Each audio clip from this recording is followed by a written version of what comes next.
안녕하세요. 오늘은 층간소음으로 인한 갈등과 다툼에 대해서 이야기해 보고자 합니다. 오늘 그 인터넷 뉴스에 그 전남 여수에서 층간소음으로 인한 그 위층 사람들을 이렇게 살해하고 목숨을 잃게 하고 다치게 하고 정신적으로 충격에 빠지게 한 사건인데요. 그런 다툼이나 갈등 상황이 일어날 때는 어떤 환경적인 요인이 분명히 있음을 발견하게 됩니다. 우선 이제 아래층의 그 젊은 남자는 위층의 소음에 굉장히 많이 시달린 것 같아요. 그런 환경을 이렇게 살펴보면은 아래층의 그 젊은 남자는 혼자 거주를 하고 있었고, 위층에는 이제 치킨집을 운영하는 집인데, 양 부모님까지, 그러니까 그 부부의 친정 부모님까지 오셔서, 아이들까지 해서 총 6명이 거주하고 있었고요. 치킨집을 운영하다 보니까 늦은 시간까지 생활 소음이 있을 수밖에 없는 그런 환경을 가지고 있었는 것 같습니다. 그렇다 보니까 아래층의 젊은 남자는 그 위층의 그 환경으로 인한 생활 소음에 굉장히 그 힘들고 고통스러웠던 것 같아요. 그래서 그날 또 그 전날 또 뭐 경찰에 신고까지 하고 하다 안 되니까 이제 자기도 살기 위한 몸부림이 안 좋은 방향으로 칼부림까지 가게 되는 아주 안타깝고 좀 조금 우리 사회에서는 있어서는 안 될 일이 일어난 것 같아서 개인적으로 굉장히 어떻게 안타까운 마음을 가져봅니다. 그래서 우리가 누구나가 다 이 생활 속에서 이런 다툼이나 갈등을 겪을 수 있고, 이 다툼이나 갈등을 하나를 잘 풀어봄으로써 우리가 생활 속에 어떤 생활 갈등이나 다툼은 음, 지혜롭게 해결할 수 있지 않을까 하는 생각에서 층간소음으로 인한 다툼과 갈등을 소재로 이제 이야기해 보고자 합니다. 이 층간소음은 이제 아파트 구조라는 데서 일어나고요. 우리 사회에서 이 층간소음이 많은 문제가 되고 있지만 어떤 뚜렷한 해결법은 아직 없는 것 같습니다. 우리가 인간적이고 인격적으로 조금 성장하고 성숙할수록 그 층간소음 문제는 지혜롭고 적극적으로 해결함으로써 층간소음 문제로 인한 이런 극단적인 상황은 일어나지 않는 사회가 되지 않을까 이렇게 생각해 봅니다. 그래서 이 사건의 이 결말을 두고 이렇게 이야기를 해보자면은, 그 양쪽 집 다, 적극적이고 지혜로운 대처법을 하지 못했다는 결론이 나오게 됩니다. 그냥 상대방을 계속 서로가 통제하려고 했던 거죠. 남은 우리가 통제할 수가 없습니다. 내 자신도 통제하기가 어려운데, 남을 통제한다는 것은 문제 해결의 방법이 절대 되기가 어렵습니다.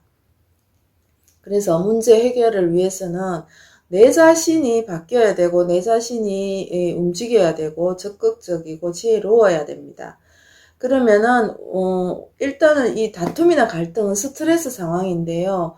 우리 이 일반적인 사람이 스트레스를 감당할 수 있는 프로테지를 이야기해 본다면은 30% 정도입니다.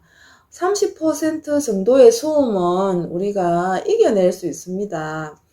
그런데 30%를 넘어가는 그런 스트레스 지수는 그 스트레스로부터 도망을 가거나 피하거나 어쨌든 멀어져야 됩니다. 그런데 이 간단한 진리이자 원리인데 이것을 모르다 보니까 아래층 사람은 본인이 그 소음에 예민하고 피곤하고 고통스럽다는 것을 알면은 위청에 가서 몇 번 얘기해봐도 이게 해결이 되지 않으면은 어떤 방법을 하더라도 이사를 가든가 또 단독 주택이나 또 타업층으로 움직였어야 되는데 그러질 못하고 이렇게 좀 미련하고 아둔하게 문제를 대처하다 보니까 벌어져서는 안 될 이런 극단적인 상황까지 와버리게 되었습니다.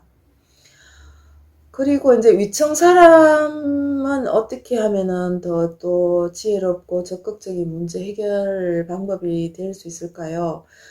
위청의 경우는 아래층의 사람의 어떤 그런 스트레스를 충분히 공감하고 좀 이해할 수 있었더라면은 평상시에 이제 치킨집을 운영한다고 했으니까 우리 마음의 표현은 물질입니다. 물질을 치킨이라도 이래 자주 들고 가서 아래층 그 사람에게 좀 그 마음의 표현을 하고 이사하기가 쉽지는 않잖아요.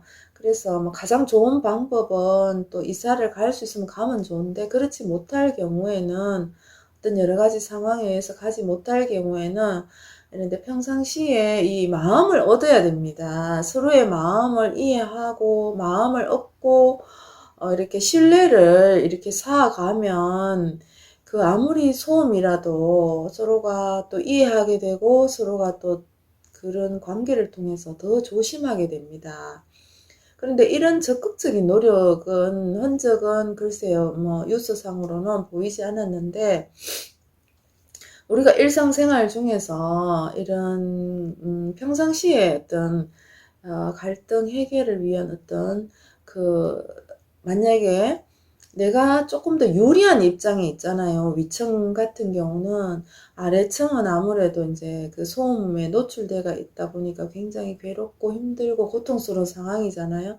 그것을 깊이 이해하고 어떤 본의 아니게 미안함을 가질 수밖에 없는 그런 환경인데 그런 미안함을 가지고 이렇게 자주 치킨이나 맛있는 음식을 들고 조금 이해해 달라고 하는 이런 제스처를 자주 취함으로써 이제 서로의 이해를 구하고 했었더라면은 이런 이제 극단적인 이런 이제 엄청난 이런 사회적으로 안 좋은 이런 환경이 빚어지지는 않았을 것입니다.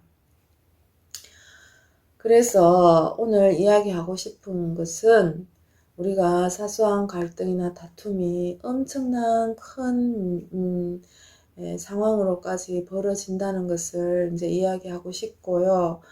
또 이 상황을 내가 어떻게 지혜롭게 해결하느냐에 따라서 좋은 관계로 지낼 수도 있고 또 그것이 안 된다면은 또 서로를 이해하고 나에게 맞는 환경으로 이동을 하는 어떤 그런 지혜로운 선택을 할 수 있게 될 것입니다. 그래서 오늘은 층간소음으로 인한 갈등과 다툼에 대해서 이야기했는데요. 우리가 문제 해결을 어떻게 하느냐, 지혜롭게 하느냐, 미련하게 하느냐에 따라서 사생결단의 길로 가기도 하고 또 서로가 순조롭고 평탄하고 평화롭게 살아갈 수 있는 상생의 길을 선택할 수도 있습니다. 오늘은 그 층간소음에 대해서 이야기를 해보았고요. 우리가 생활 속의 다툼이나 갈등을 좀 더 적극적이고 지혜롭게 이렇게 대처할 필요가 있다는 것을 이야기하고 싶었습니다. 오늘은 여기까지 하겠습니다.